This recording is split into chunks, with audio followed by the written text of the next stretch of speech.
ओम श्री गणेशाय नमः। चलिए आज का अध्याय शुरू करते हैं। आज का अध्याय भी हमारा तृतीय खंड का 9वां अध्याय होगा। तो आज का अध्याय शुरू होता है देवताओं से। तब सभी देवताओं के निवेदन करने पे ब्रह्मा जी ने सूर्य को समझाया, वत्स, संसार में जो उत्पन्न हुआ या प्रकट हुआ है उसे अपने अपने कर्म को करना होता है। वस्तुतः संसार कर्म क्षेत्र है, यहाँ कर्म की ही महिमा है। जो प्राणी अपने कर्तव्य कर्म को त्याग देता है वो धर्म से वंचित हुआ अत्यंत दुख भोगता है। अतः हे दिनकर, हे अंशमालिन, तुम अपने कर्म में पूर्वत लग जाओ, तुम्हारा इसी में कल्याण निहित है। सूर्य ने अपना हठ छोड़ दिया। वे लोकहित की दृष्टि से पुनः गतिवान होने को प्रस्तुत हुए। तभी ब्रह्मा जी ने कहा, वत्स, भगवान शंकर समस्त कारणों के कारण लोकों के स्वामी तथा सर्गांत में प्रलय किया करते हैं। इन सर्वेश्वर प्रभु की स्तुति और प्रणामादि से प्रसन्न करके ही अपने कर्तव्य कर्म में लग जाओ। ब्रह्मा जी के वचन सुनकर सूर्य देव ने शिव जी की स्तुति की। हे आशुतोष, हे शंकर, आप समस्त लोकों के नाथ को मैं प्रणाम करता हूँ। हे प्रभु, मेरे से जो कुछ भी अपराध हुआ हो उसे कृपया क्षमा कर दे। मैं आपका अनन्य सेवक और सदैव कृपाभिलाषी हूँ। उमानाथ, मुझ पर कृपा करके प्रसन्न हो जाइए प्रभु। आशुतोष तो आशुतोष ही है। जब कोई भक्त सच्चे हृदय से उनकी स्तुति करे तो उनके प्रसन्न होने में देर नहीं लगती। उन्होंने भास्कर को भक्तिपूर्वक स्तुति करते देखा तो तुरंत ही संतुष्टि हो गए। उन्होंने कहा, दिनकर, तुम्हारा कल्याण हो। अब कोई भय तुम्हारे नहीं आ सकता। जाओ, लोकहित के निमित्त अपने कर्म में पूर्वत लग जाओ। शिव जी का आदेश मिलने पर शिव जी ने उन्हें साष्टांग प्रणाम किया और परिक्रमा करके अपने गतिशील रथ पर जा बैठे। उनके बैठते ही रथ चल पड़ा और विश्व का गहनतम अंधकार धीरे धीरे प्रकाश में बदलने लगा। बालक के धर्म में गजमुख योजना के प्रति शंका। सूत जी बोले, हे शौनक, तुमने जो पूछा वह मैंने सुना दिया है। अब यदि कुछ पूछना हो तो पूछ लो, यदि जानता हूँगा तो अवश्य बताऊंगा। शौनक बोले, प्रभु, इस कथा को सुनने पर एक शंका उत्पन्न हो गई है। बालक के छिन्न मस्तक के स्थान पर हाथी का मुख ही क्यों लगाया गया? और भी तो अनेकानेक सुंदर मुख के प्राणी संसार में देखे जाते हैं, और कुछ नहीं तो किसी देवता या मनुष्य का सिर उसके धड़ से जोड़ा जा सकता था। इसके अतिरिक्त यह शंका भी अभी रह गई है कि शिवा पुत्र के धड़ में गजमुख जोड़े जाने की घटना का विवरण विभिन्न ऋषियों द्वारा भिन्न भिन्न प्रकार से कहा जाता है। तब उनमें से सत्य विवरण कौन सा माना जाए? सूत जी हंसे और बोले, हे शौनक जी, मैं तो समझता था कि आपकी पूरी शंका का समाधान हो गया, लेकिन तुम स्वयं ही पा गए होगे इस शंका का समाधान, इसलिए नहीं कह सका। परंतु जब तुम पूछ रहे हो तो मैं स्पष्ट करके कहता हूँ कि सुनो, एक ही चरित्र के भिन्न भिन्न प्रकार से पाए जाने में कोई विशेष रहस्य नहीं छिपा है। वे सभी घटनाएं कल्प भेद से ज्यों की त्यों घटित हुई हैं। भगवान नारायण ने नारद जी को बताया था, उससे यह तथ्य और भी स्पष्ट हो जाता है।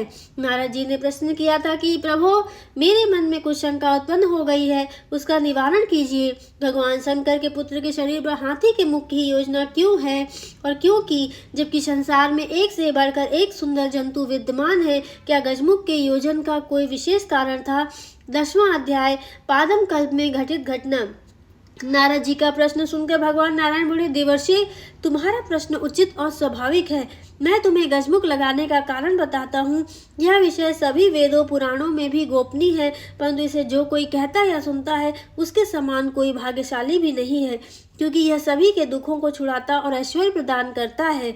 इसके सुनने कहने से समस्त विपत्तियां और पाप दूर हो जाते हैं।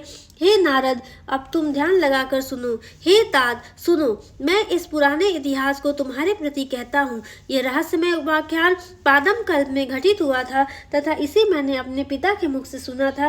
एक बार की बात है, देवराज इंद्र पुष्पभद्रा नामक नदी के तट पर ठहरे हुए थे। उस समय वे अपने ऐश्वर्य मद में मदान्वित और राजश्री से संपन्न थे। नदी तट का वह स्थान अत्यंत निर्जन और एकांत था।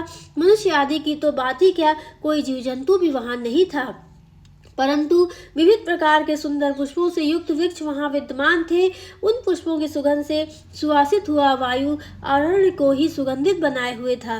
देवराज उस मनोहर स्थान पर घूम ही रहे थे कि उनकी दृष्टि रंभा नाम की एक स्त्री पर पड़ी, जो वहां विश्राम के लिए समुपस्थित हुई थी। उसे देखते ही किन्नर कामासक्त हो गए और निर्निमेष नेत्र से उसी पर दृष्टि लगाए रहे।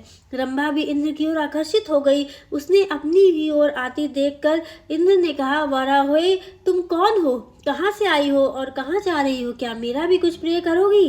रंभा बोली, प्रभु मैं तो आपकी दासी हूँ, भला आप आज्ञा दे और अस्वीकार कर दूं, यह कैसे संभव है? ऐसा कहकर वह लज्जा त्याग कर इंद्र के पास ही स्थित हो गई। तभी महर्षि दुर्वासा अपनी शिष्य मंडली के साथ उसी मार्ग से निकले। इंद्र ने महर्षि को देखा तो तुरंत उनके समीप जाकर प्रणाम किया। इंद्र को नतमस्तक देखकर महर्षि ने उन्हें सुखी रहो कह के आशीर्वाद दिया। दुर्वासा का इंद्र को पारिजात पुष्प प्रदान। महर्षि उस समय बैकुंठ से आ रहे थे। भगवान नारायण ने उन्हें एक दिव्य पारिजात पुष्प भेंट किया था। वही पुष्प महर्षि ने प्रसन्न होकर देवराज को प्रसाद रूप में दे दिया। उसका महात्म्य बताते हुए कहा, हे देवेंद्र, यह पुष्प सभी विघ्नों का नाश करने वाला है। भगवान नारायण द्वारा प्रदत्त यह पुष्प जिसके मस्तक पर सुशोभित रहेगा, उस सब प्रकार से कल्याण और विजय निश्चित है। इस पुष्प को मस्तक पर धारण करने वाले का सर्वत्र पूजन होगा, जो सभी देवताओं में अग्र पूजन का अधिकारी रहेगा। महालक्ष्मी जी भी सदैव उसके साथ रहेंगी।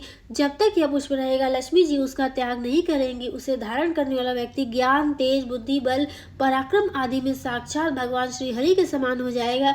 जो परम अहंकार मत के वश में पड़कर भक्ति पूर्वक मस्तक पर धारण नहीं करेगा, वह भ्रष्ट ही होगा। यह भगवान श्री हरि का नैवेद्य निर्विमान रूप से धारण करना चाहिए। पारिजात पुष्प का हाथी के मस्तक पर स्थापन। इस प्रकार कह के महर्षि दुर्वासा अपने शिष्यों के साथ कैलाश पर्वत की ओर चले गए। उधर इंद्र ने महर्षि से पुष्प तो ले लिया, किंतु अपने मस्तक पर धारण नहीं किया, वरन रंभा के निकट ही हाथी के मस्तक पर स्थापित कर दिया। हे शौनक, पुष्प का वह निरादर इंद्र के लिए दुर्भाग्य रूप बन गया। अप्सरा रंभा को इंद्र से विरक्ति हो गई और वह उन्हें विरह व्यथा देखकर अपने स्थान को चली गई। मस्तक पर भगवान नारायण के नैवेद्य रूप पुष्प को धारण कर इंद्र का हाथी भी महाबली और महातेजस्वी हो गया। उसने भी देवराज का साथ छोड़ दिया। इंद्र ने उसे बहुत रोकना चाहा, किंतु श्रीहीन होने कारण उनमें इतनी शक्ति कहाँ रह गई थी जो उसे रोकते। इंद्र उस पर चढ़ने को हुए तो उन्होंने वहां धरती पर डाल दिया। अब उस हाथी को एक हथनी भी उसी अरण्य में मिल गई। गजराज के तेज को देखकर वह हथनी स्वयं ही उसके पास चली गई। दोनों स्नेह बंधन में ऐसे बंधे कि परस्पर में कोई किसी को नहीं छोड़ना चाहता था। वस्तुतः वह हाथी बड़ा अभिमानी हो गया था। दूर अरण्य में निवास करने वाले जंतुओं को पीड़ित करने लगा था। देवर्षि भगवान किसी का मत नहीं रहने देते। जो उनकी शरण में जाता है उसका तो अहंकार ही पहले नष्ट करते हैं, और जो शरण में नहीं जाता उसे भी गर्वहीन बना देते हैं। भगवान ने अत्यंत मदान्वित हुए उस गजराज का मस्तक छिन्न करके शिवापुत्र के धड़ पर लगाया था। उससे गजराज के गर्व का तो खंडन हुआ ही, शिवा शिशु भी जीवित हो गए। बस यह मस्तक चरित्र मैंने तुम्हारे प्रति कह दिया, जो कि सभी पापों का नष्ट करने वाला है। बोलो, अब और क्या सुनने चाहते हो? शौनक बोले, हे सूत जी, हे महाभाग, आपने ये बड़ा सुंदर सुखद वृत्तांत सुनाया है। प्रभु, अब यह भी बताने की कृपा कीजिए कि श्रीहीन हुए देवराज इंद्र ने फिर क्या किया, किस प्रकार उन्हें राजलक्ष्मी की पुनः प्राप्ति हुई, यह सब मेरे प्रति कहिए। सूत जी बोले, शौनक, तुम्हारा जो प्रश्न है वैसा ही प्रश्न महर्षि नारद जी ने श्री नारायण से किया था। उन्होंने पूछा, हे जगत निवास, हे प्रभु, अभिशाप को प्राप्त देवराज एवं उनके अनुयायी देवगण खोई हुई श्री को पुनः कब किस प्रकार प्राप्त कर सके, वह सब मेरे प्रति कहने की कृपा कीजिए।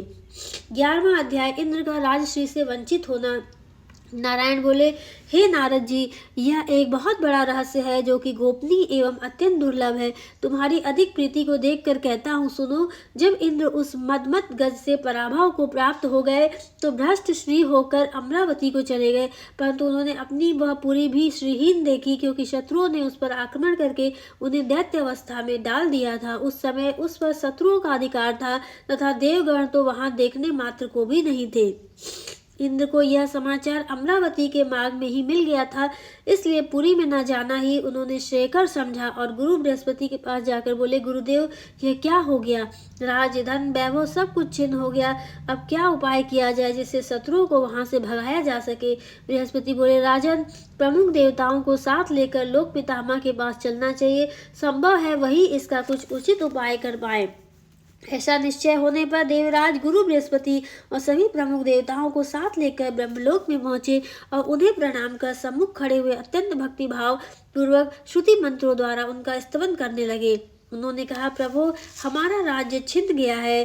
दैत्यों ने हमारा बड़ा अनिष्ट किया है। घर के अभाव में हम सब मारे मारे फिर रहे हैं। हे दयानिधे, इसका प्रतिकार क्या कुछ करना चाहिए, क्या उपाय करना चाहिए। ब्रह्मा जी ने इंद्र को निवेदन का सुनकर भर्त्सना भरे स्वर में बोला, देवेंद्र, मेरे प्रपौत्र होकर भी गर्हित कर्म पर बैठते हो।